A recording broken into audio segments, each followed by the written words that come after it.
आज बंगाल बहुत सरगर्म रहा। हुमायूं कबीर ने पश्चिम बंगाल में 2 और बाबरी मस्जिद बनाने की बात कह दी। साथ ही आपको बता दें, यहां पर AIMIM प्रमुख असदुद्दीन ओवैसी के साथ मिलकर चुनाव लड़ने का भी ऐलान किया, जिसके बाद सवाल उठ रहे हैं कि क्या बंगाल में हुमायूं की नई बाबरी के पीछे ओवैसी है। मुर्शिदाबाद में हुमायूं कबीर ने फीता काटकर बाबरी की नींव रखी और आज शिलान्यास वाली जगह पर ईंट रख दी। नींव रखते ही 2 और जगहों पर मस्जिद बनाने का ऐलान किया। मुर्शिदाबाद के बाद अब बारी मालदा और रामपुर हाट की है। बाबरी मस्जिद यहाँ बनेगी, नंबर 1, नंबर 2 बीरभूम में बनाएंगे, नंबर 3 मालदा में बनाएंगे। मुसलमानों का पैरोकार बनने के बाद हुमायूं कबीर राजनीति की नई पारी का ऐलान कर रहे हैं। इसके लिए उन्होंने चुना है असदुद्दीन ओवैसी को। इससे मेरा बड़ा भाई है, वो बैरिस्टर है, वो MP है, तो उनको साथ में गठबंधन करके बंगाल में TMC को क्षमता से हटाने के लिए मैं ये गठबंधन करेंगे। जिस तरह हुमायूं ओवैसी को बड़ा भाई बता रहे हैं, सवाल ये खड़ा हो रहा है कि क्या बाबरी मस्जिद के पीछे ओवैसी हैं, क्योंकि उनके लिस्ट में हमेशा बाबरी फर्स्ट प्रायोरिटी रही है और वो बंगाल में होने वाले चुनाव के लिए अपनी सियासी जमीन तलाश रहे हैं। और देखिए, हुमायूं कबीर ने मुर्शिदाबाद में बाबरी मस्जिद की नींव रखी तो हिंदू संतों ने कोलकाता में गीता पाठ का आयोजन किया। कोलकाता के ब्रिगेड मैदान में यहाँ पर पूरी तरह से ये मैदान भगवा होता हुआ नजर आया। हुमायूं के 3 लाख की भीड़ के दावे पर हिंदुओं की 5 लाख वाली भीड़ भारी पड़ती नजर आई। ये कहीं न कहीं हुमायूं कबीर की बाबरी के खिलाफ शंखनाद है। ये जवाब है उन दावों का जो 24 घंटे पहले किए जा रहे थे।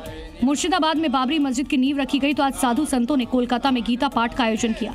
गीता के पहले 9वें और 18वें अध्याय का पाठ हुआ। कोलकाता के ब्रिगेड मैदान में जहां तक नजर गई वहां सिर्फ भगवा झंडे और सनातनी दिखे और सनातनियों के एकता का नारा बुलंद होता हुआ दिखाई दिया। गीता पाठ में बाबा बागेश्वर के साथ साथ 150 साधु संत शामिल हुए। बंगाल के राज्यपाल आनंद बोस की मौजूदगी में बाबा बागेश्वर ने बाबर प्रेमियों को सीधे चैलेंज दे दिया। क्या भारत में विदेशी आक्रांताओं के नाम से कुछ बनना चाहिए? क्या ये भारत बाबर का है? जिस तरह हुमायूं बाबर को जिंदा रखना चाहते हैं, उनके सपने को हिंदुओं ने तोड़ने की नींव रख दी है। तो देखिए, हुमायूं कबीर के मुर्शिदाबाद में नई बाबरी की नींव रखने के साथ ही राम मंदिर बनाने का ऐलान भी हो गया है। सुकांता मजुमदार ने ऐलान किया है कि अब राम मंदिर भी बनेगा। तो क्या समझा जाए, पश्चिम बंगाल का मुर्शिदाबाद नई अयोध्या बनेगा, जिसका विवाद 500 साल में हल हुआ। मुर्शिदाबाद में लड़ाई अब बाबर वर्सेस राम की दिख रही है। एक तरफ हुमायूं 3 बाबरी मस्जिद बनाने का ऐलान कर चुके हैं, तो उधर बीजेपी नेता सुकांता मजुमदार ने मुर्शिदाबाद में ही राम मंदिर का ऐलान कर दिया है। राम मंदिर भी बनाएंगे मुर्शिदाबाद में। आज भी छोटे से आयोजन करके हमने राम पूजा वहाँ पे हमारे लोगों ने किया। आगे आने वाले समय में भव्य तरीके से राम मंदिर का शिलान्यास होगा। जो राम मंदिर बना लीजिए ना, मेरा क्या दिक्कत है, लेकिन मेरा तो मस्जिद बनाने का हक है। हुमायूं कबीर भले ही मंदिर के ऐलान के खिलाफ न बोल रहे हों, लेकिन वो जानते हैं कि अगर सनातनी एक हुआ तो क्या होगा, जिसका ट्रेलर आज कोलकाता में दिखा, जहां से बाबा बागेश्वर ने बंगाल के हिंदुओं को एक होने का मंत्र दे दिया है।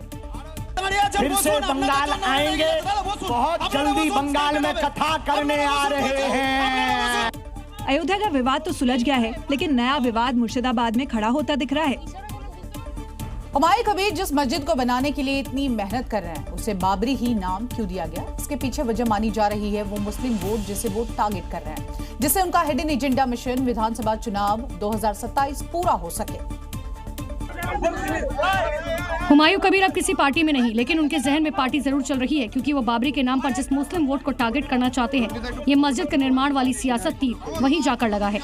और इसके पीछे कॉन्फिडेंस का क्या कारण है, ये आप भी सुने।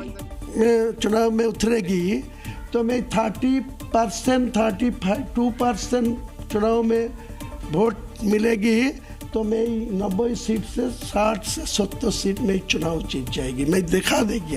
बंगाल में 2011 की जनगणना के मुताबिक बंगाल में 27% मुस्लिम थे, जो हालिया अनुमान के मुताबिक 33% हो सकते हैं, जिनमें सबसे अधिक मुस्लिम मुर्शिदाबाद 78 से 70%, मालदा में 53 से 55%, उत्तर दिनाजपुर में 52 से 54%, दक्षिण 24 परगना में 37 से 39% मुस्लिम हैं। ऐसे में बाबरी मस्जिद के निर्माण की बात कहकर हुमायूं कबीर ने मुस्लिमों को खुद का मसीहा बताने वाले ओवैसी के लिए बड़ी चुनौती खड़ी कर दी।